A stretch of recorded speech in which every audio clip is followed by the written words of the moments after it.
तो हम लोगों की रवानगी हो चुकी है और हम मंडल से ऊपर चढ़ रहे हैं अनसुया माता की तरफ। तो ये 1-1.5 किलोमीटर हमने सड़क मार्ग से ही जाना है, क्योंकि गाड़ी हम ले जाते ऊपर, लेकिन हमने आना दूसरी रास्ते, हमें कल्पेश्वर होके आना है, तो फिर हमको गाड़ी लेने जाना पड़ेगा दोबारा ऊपर। इसलिए हमने गाड़ी यहीं मंडल में खड़ी कर दी है, मेन रोड पे किसी घर के पास, और हम लोग जा रहे हैं ऊपर पैदल। तो हमारी यात्रा शुरू हो गई है। तो बोलो जय बाबा रुद्रनाथ की जय हो, जय, अनसुया माता की जय हो, जय, अत्रि मुनि की जय हो। तो मंडल से आधा किलोमीटर आगे तक रोड कटी हुई है, तो आधा किलोमीटर ही रोड कटी हुई है, यहीं तक आप आ सकते हैं गाड़ी से। तो ज़्यादा सड़क बनी नहीं है आगे तक, इसलिए हमने गाड़ी पीछे ही छोड़ रखी है। और यहाँ पर ये रोड ख़त्म हो गई है। अब हम यहाँ से अमृत गंगा को पार करते हुए जाएंगे अनसुया माता। जय अनसुया माता।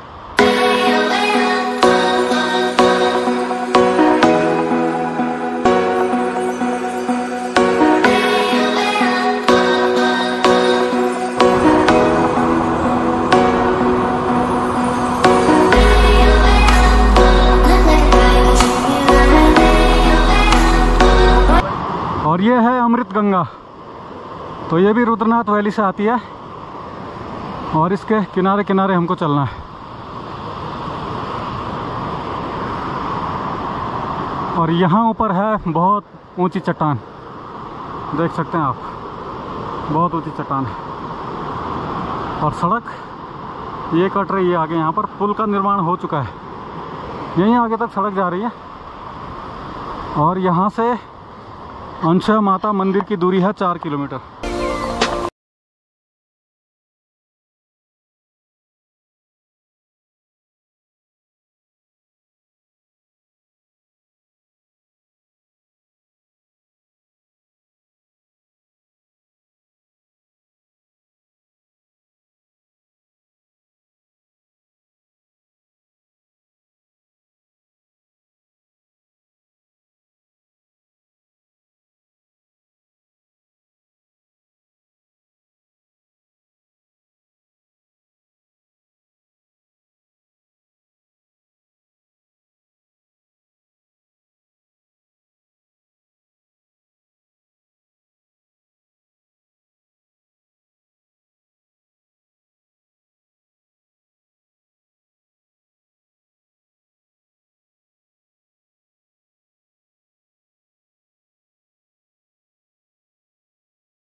तो हम लोगों ने अमृत गंगा को पार कर लिया है एक पुल के द्वारा, और अब यहाँ से चढ़ाई शुरू। चाय वानी बना हुआ वो आपसे मत दिया खला पंच पांडव।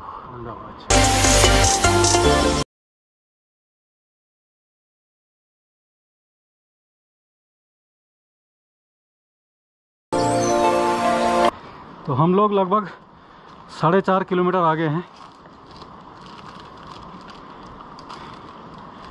और यहाँ से अनसुया माता आधा किलोमीटर की दूरी पर है।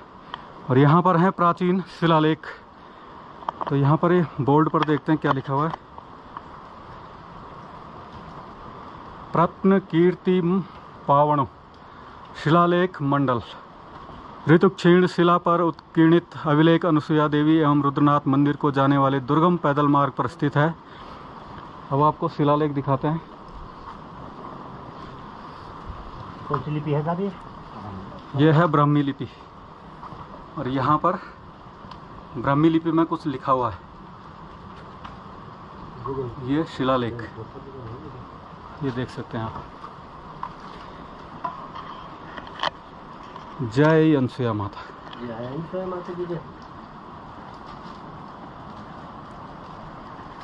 और ये रास्ता इधर से हम लोग आए हैं अभी, और ये बाईं तरफ ये शिलालेख है, और यहाँ से आधा किलोमीटर आगे ये रास्ता जा रहा है अनसुया माता का।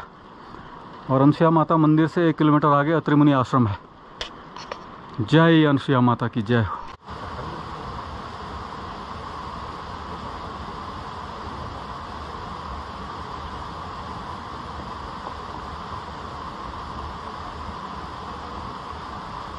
मंदिर में घूमी जाओ ना। जय हो जय हो। जय। अनसुया माता मंदिर से 200-300 मीटर नीचे गणेश मूर्ति है। तो भगवान गणेश की यहाँ पर प्रतिमा है, उसकी पूजा अर्चना हम कर रहे हैं। अजीत भाई यहाँ पर पूजा कर रहे हैं और यहाँ से बस थोड़ी दूर ऊपर अनसुया माता का मंदिर है। मुश्किल से 200-300 मीटर भी नहीं है। और यहाँ की हाइट है लगभग 2010 मीटर।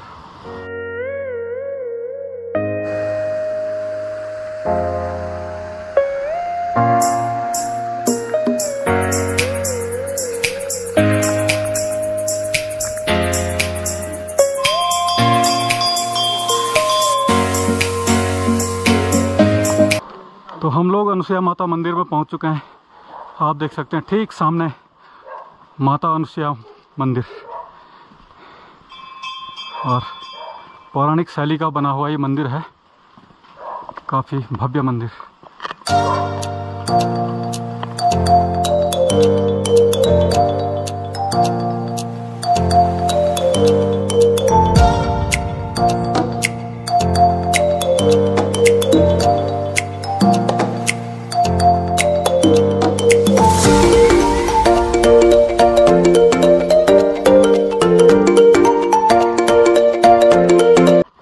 जय मां अनसुया।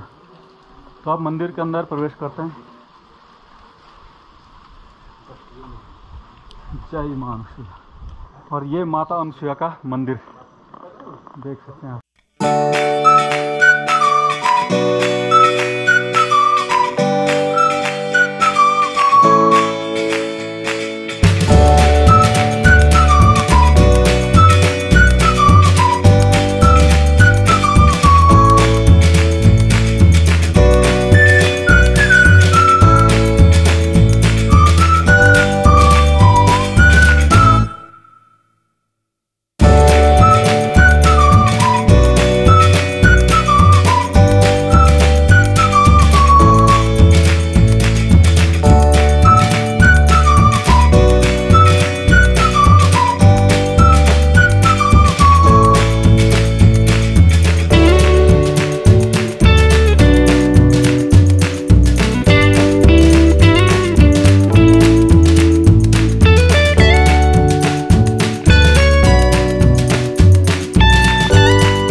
पंडित जी जरा यहाँ के बारे में बता दो आप। यहाँ पे क्या है बोलिए, माता अनसुया ने सत्युग में साधना करी थी। ये माता की तपस्या है जी। माता अनसुया त्रिशिजी की तपस्या। त्रिशिजी की गुफा यहाँ से 1.5 किलोमीटर आगे पड़ती है। और माता अनसुया ने यहाँ पे साधना, त्रिशिजी ने वहाँ पे, त्रिशिजी सब ऋषियों में आते हैं, उनकी पत्नी माता अनसुया। तो माता अनसुया ने यहाँ पे सत्युग में पतिव्रता धर्म पे साधना करी थी। माता पति को ही सब कुछ मानती थी और तीनों लोगों में माता अनसुया की पूरी ख्याति थी कि पतिव्रता नारी माता अनसुया के बराबर कोई भी इस पृथ्वी में, पूरी सृष्टि में माता अनसुया के बराबर पतिव्रता नारी कोई।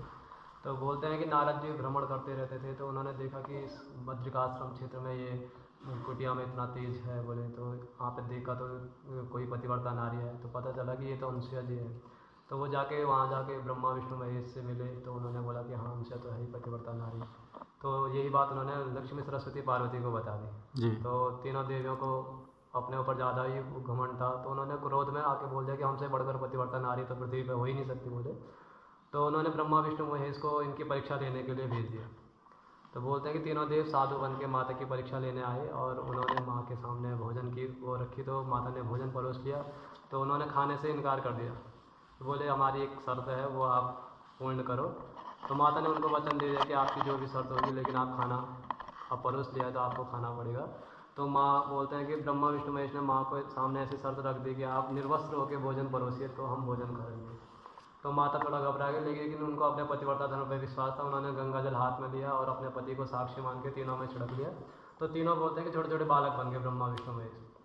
तो वो तीनों जब बालक बन गए तो फिर माता ने माँ को क्या था, बालकों को अपना दूध पिला के 6 महीने तक बोलते हैं ब्रह्मा विष्णु महेश माँ के बच्चे बन के इस स्थान पे रहे और माँ की सेवा उसमें रहे, बच्चे बन के माँ के पालने में। तो जब माँ के पालने में तीनों देव रहे तो तीनों देवियाँ भी तीनों देवों को ढूंढते ढूंढते इस स्थान पर आ गई और उन्होंने देखा कि ब्रह्मा विष्णु महेश तो बालक हो। तो फिर वो नतमस्तक हो गई माँ के चरणों में और माफ़ी मांगने लगे कि माँ हमें क्षमा कर दो, हमारे पति हमें लौटा दो। फिर माँ ने वही गंगा जल हाथ में लिया और तीनों देवों में छिड़क के फिर उनको उनका रूप वो दे दिया, वास्तविक रूप में आ गए तीनों देव। तो फिर तीनों देवों ने माँ को बोला कि माँ तू मांग, तुझे क्या चाहिए, इतनी तपस्या कर ली तूने, इतनी साधना कर ली, तो अब तुझे चाहिए क्या, बोल दो। तो माँ तब तक निसंतान थी। तो बोलते हैं कि तीनों देव, माँ ने बोला कि अब मुझको कुछ चाहिए नहीं, बोले तीनों देवियाँ मेरे दर पे आ गई है, अब इससे बढ़कर क्या चाहिए, कुछ भी नहीं चाहिए। लेकिन इतना है कि माँ तब तक निसंतान थी। बोला कि मेरी ममता जागृत हो गई है, तो क्यों ना आप तीनों मेरे बच्चे बन के हमेशा मेरे पास रहो और क्यों ना मेरे गर्भ से जन्म लो। तो फिर तीनों देवों ने माँ के गर्भ से जन्म लिया। ब्रह्मा विष्णु महेश ने दुर्वासा ऋषि, चंद्रमा और दत्तात्रेय जी का जन्म हुआ फिर माँ के गर्भ से। तो बोलते हैं कि दुर्वासा ऋषि और चंद्रमा तो पृथ्वी पर, चंद्रमा का स्वभाव था नहीं पृथ्वी पर रहना, तो वो ब्रह्मलोक चले गए और दुर्वासा ऋषि क्रोधी थे तो वो इधर उधर भटकने लगे। तो बोलते हैं दत्तात्रेय जी माँ की सेवा में हमेशा तत्पर रहे और फिर माँ ने तीनों देवों ने ये बोला कि माँ तो जब भी हम तीनों को स्मरण करेगी तो तीनों का रूप दत्तात्रेय जी में ही देखेगी। तो तब से तीन मुखी दत्तात्रेय जी माँ के सामने प्रकट हुए और माँ जब भी तीनों को स्मरण करती थी तो तीनों देव एक में ही दत्तात्रेय जी के उसमें उनको नजर आने लगे। तो वो तब से माँ पुत्रवरदायिनी के नाम से प्रसिद्ध है। जो निसंतान लोग होते हैं वो ज़्यादातर आते हैं यहाँ पे, रात को यहाँ बैठते हैं, उनको माता स्वप्न में दर्शन देते हैं और तो उनकी मनोकामना पूर्ण होती है। तो ये यहाँ पे वो दत्तात्रेय जयंती पे यहाँ मेला लगता है दिसंबर में और उस समय बहुत भीड़ होती है। एक मंदिर यहाँ ऊपर भी है ना दत्तात्रेय जी का मंदिर। हाँ, बहुत बहुत धन्यवाद पंडित जी आपका। ठीक है।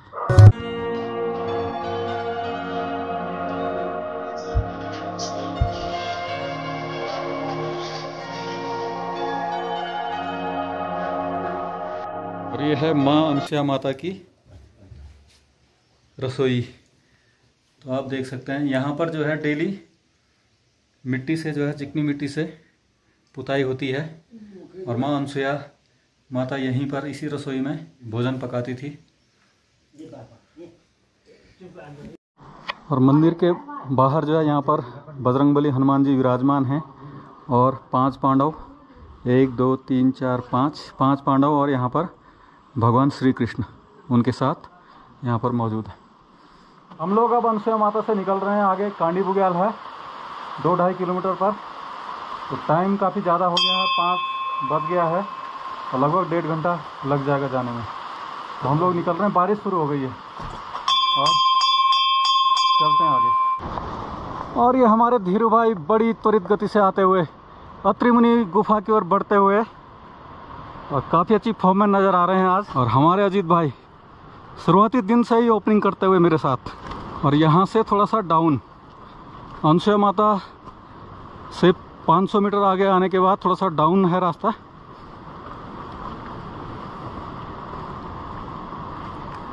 और इस प्रकार का रास्ता है, थोड़ा सा फिसलन ज़रूर है रास्ते में क्योंकि बरसात का मौसम है तो संभल कर कदम रखने पड़ रहे हैं। तो अगर आप लोग भी अपनी यात्रा में एडवेंचर लाना चाहते हैं तो ये रास्ता आपके लिए बना हुआ है। और अगर आप पारंपरिक रास्ते से आना चाहते हैं तो आप सगर वाले रास्ते से आ सकते हैं। अगर आप फैमिली के साथ आते हैं तो आपके लिए रास्ता सूटेबल रहेगा सगर वाला रास्ता। और यहाँ से रुद्रनाथ 12 किलोमीटर लिखा हुआ बोर्ड पे। लोक निर्माण विभाग सौजन्य से और 50 मीटर दूर अत्रि मुनि आश्रम।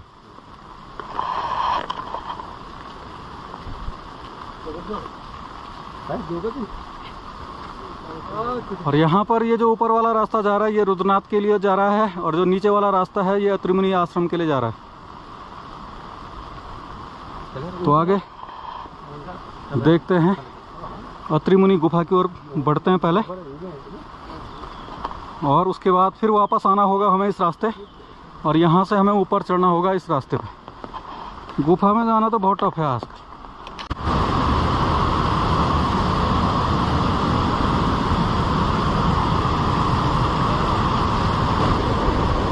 और जो अत्रि मुनि गुफा है यहाँ से पार जाना होगा हमें।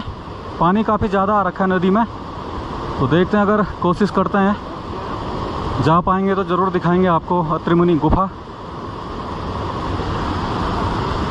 और यहाँ पर बाबा जी निवास करते हैं, लेकिन आजकल यहाँ पर बरसात है तो इसलिए थोड़ा सा ऊपर चले गए हैं, नहीं तो बाबा जी इसी कुटिया में रहते हैं। तो हम लोग इस नदी को पार करते हुए आए हैं, अमृत गंगा को पार करते हुए आए हैं अभी। तो अभी जा रहे हैं हम अत्रि मुनि गुफा की ओर, और भगवान से प्रार्थना करते हैं कि नदी का स्तर ज़्यादा ना बढ़े, नहीं तो हम यहीं फंस जाएंगे अत्रि मुनि गुफा में। तो जल्दी से चलते हैं अत्रि मुनि गुफा की ओर, और देखते हैं वहाँ प्रवेश कर पाते हैं या नहीं। ज़्यादा रिस्क हम लेंगे नहीं, क्योंकि वहाँ पर काफ़ी फिसलन भी हो सकती है।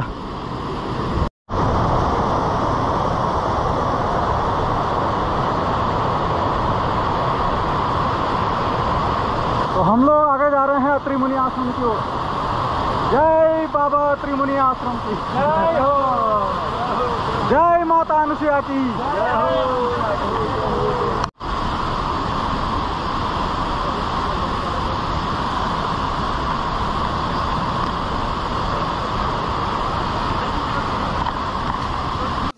अत्रि मुनि गुफा का रास्ता यहाँ से है, यहाँ से ऊपर संगल लगी हुई है और यहाँ से ऊपर जाना है। लेकिन यहाँ तो हम चले जाते हैं, लेकिन आगे जो है पानी काफ़ी ज़्यादा है झरने में, और वहाँ पर फिसलन भी काफ़ी ज़्यादा होगी, इसलिए हम लोग वहाँ पर नहीं जा रहे हैं, क्योंकि जान है तो जहान है। और वहाँ से रास्ता है वापस आने का, यहाँ से नीचे, और नीचे भी अगर हम पहुँच गए तो वहाँ से नदी पार करना बहुत मुश्किल होगा। तो इसलिए हम लोग गुफा में प्रवेश नहीं कर रहे हैं, वापस जा रहे हैं। जय भोले शंकर।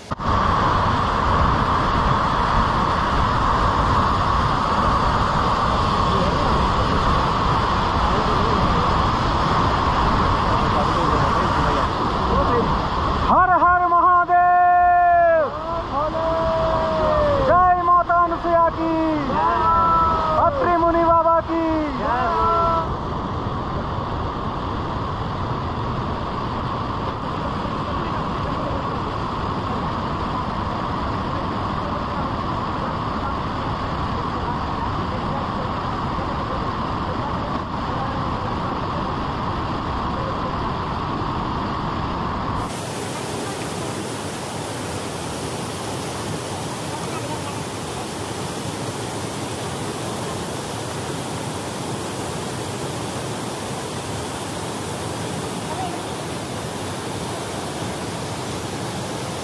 हर हर महादेव, हर हर महादेव।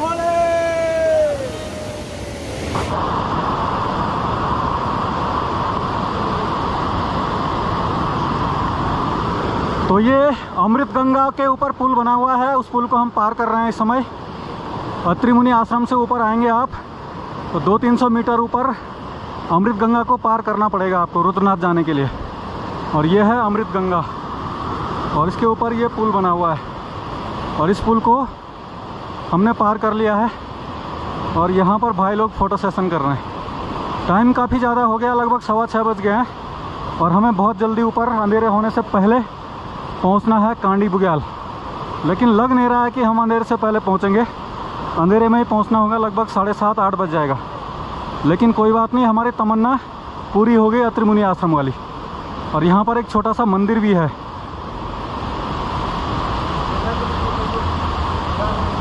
और इस मंदिर से आगे इस रास्ते हमको जाना है। और ये रहा पुल, और ये अमृत गंगा, और ये रहा रास्ता कांडी बुग्याल जाने का। अरे वाह, क्या खा रहे हैं आप लोग? 2-2.5 किलोमीटर की चढ़ाई हमने चढ़ ली है त्रिमुनि आश्रम से। और यहाँ पर जो है चने हमारे पास बचे हुए थे, भुने चने, और 2 रोटी भी बची हुई थी, तो मिल बांट कर खा रहे हैं। आधी आधी रोटी एक हिस्से में आएगी, एक के हिस्से में। तो मेरा हिस्सा दो भाई, और इसमें चने डालो। और ये रहे चने और रोटी। हाँ, अद्भुत, मज़ा आ गया। तो अब यहाँ से नींबू भी ठहरा उसमें। लगभग 1 किलोमीटर और होगा, जहाँ पर है कांडी बुग्याल, और वहाँ पर एक दुकान भी है। तो देखते हैं वहाँ पर कैसी व्यवस्था है। अगर कहीं पर समतल मैदान मिलेगा तो टेंट लगाएंगे, और नहीं मिलेगा तो वहीं पर रहेंगे दुकान में। तो हम लोग कांडी बुग्याल की तरफ बढ़ रहे हैं, और अंधेरा होने को है। और सामने दिख रहा है अनसुया माता मंदिर, लाइट जली हुई है। और हम लोग थोड़ी देर में कांडी बुग्याल पहुँचने वाले हैं। ये हमारी पूरी टीम धीरे धीरे आगे बढ़ रही है। सबसे आगे भट्ट जी और अजीत रावत भाई, और पीछे धीरू भाई। ओहो, और घनघोर अंधेरा हो गया है, और हम लोगों ने लाइट जला ली है। अंधेरा हो गया है, और कांडी बुग्याल पता नहीं कहाँ है। तो संभवतः थोड़ी दूरी पर होगा।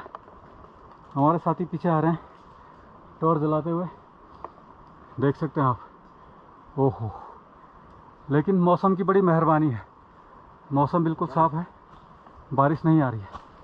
तो मिलते हैं आपको कांडी बुग्याल में। और टाइम हो रहा ठीक 7:30, और हम लोग कांडी बुग्याल में पहुंच चुके हैं। और यहाँ पर एक दुकान है, दरवाज़ा खुला हुआ है, इसका मतलब कोई ना कोई है यहाँ पर, तो रहने की व्यवस्था हो जाएगी।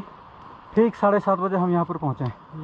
थोड़ा सा लाइट जलानी पड़ी जंगल में, क्योंकि अंधेरा हो गया था। ये हमारे अजीत भाई यहाँ पर पहुँच चुके हैं, और ऊपर यहाँ पर दुकान। थोड़ा सा विश्राम करते हैं, फिर मिलते हैं आपसे। और ये हमारे धीरू भाई भी पहुँच गए। ये मैंने मोबाइल से फ्लैश लाइट जला रखी है। और ये हमारे भट्ट जी पहुँच गए मस्त, बड़े आराम के साथ। बहुत बढ़िया। जय भोले। जय भोले।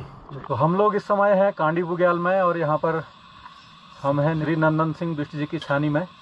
तो अनसुया माता से 3 किलोमीटर की चढ़ाई पर जो है कांडी बुग्याल है, और यहाँ से 11 किलोमीटर की दूरी पर है रुद्रनाथ। तो हम लोगों का आज रात्रि का ठिकाना यहीं पर है। 2 साथी हमारे आराम फरमा रहे हैं, और हम दोनों यहाँ पर खाना बना रहे हैं। तो हमारा ये खाना बन रहा है, आप देख सकते हैं। और ये हमारा पुलाव तैयार होता हुआ, तो इस पतीले में जो है हमारा खाना बन रहा है। और ये हैं हमारे बिष्ट जी, सिरोली के ग्राम सभा सिरोली मंडल। और ये लोग यहाँ पर 6-7 महीने यहीं पर रहते हैं कांडी बुग्याल में। तो मिलते हैं आपको सीधे खाने पे। और हमारा खाना बनकर तैयार हो गया है, ये देख सकते हैं आप। शानदार पुलाव, और इसमें बनाया है पुलाव। और अब लोग खा रहे हैं खाना, और 2 साथी हमारा यहाँ अंदर खा रहे हैं। खा रहे हैं अभी। कैसा बना है? बहुत बढ़िया बना, फर्स्ट क्लास है। और यहाँ बिष्ट जी रोटी खा रहे हैं। और ये हमारे अजीत भाई आनंद लेते हुए पुलाव का। बड़े बने हो, बहुत टेस्टी बना, शानदार। तो ठीक है, खाना खाते हैं और विदा लेते हैं आपसे।